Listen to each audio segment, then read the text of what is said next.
ছাগলের পালান মালান লেগে যাচ্ছে আস্তে আস্তে হবে। হবে না, দুটি একসাথেই হোক। দুটি একসাথে তাহলে তাহলে ভাগ্য খুলবে। যদি একটা হয় তাহলে তো ভাগ্য খুললো না আর। প্রথমে একটা হয় ছাগলের বাচ্চা, পরে দুইটা হয় না। হ্যাঁ দুটো হলে তো আপনার একটা আমার একটা হয়ে হ্যাঁ যাবে, মিলে যাবে। দুটোই হবে। আমি ওইটা মনে করলাম না খাসি। দুটোই পাটি। ওর জুড়ি ওর বোন। হ্যাঁ হয়েছে। হ্যাঁ তাদের হয়ে গিয়েছে। দুটোই পাটি হয়ে। আর আমি মনে করে বড় হলো ওই ছোটরা মনে হলো খাসি, যা আল্লাহ রহমতে কুরবানি দিতে পারবানি। হ্যাঁ তো পরে শুনলাম যে হবে নি, কেবল বাচ্চা না। কয়দিন হয়েছে, 1 বছর হয়েছে তাহলে হোক।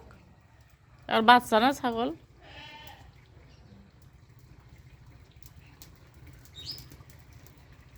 ওটার মাছ আর কদিন করে বেরিয়ে পারবে।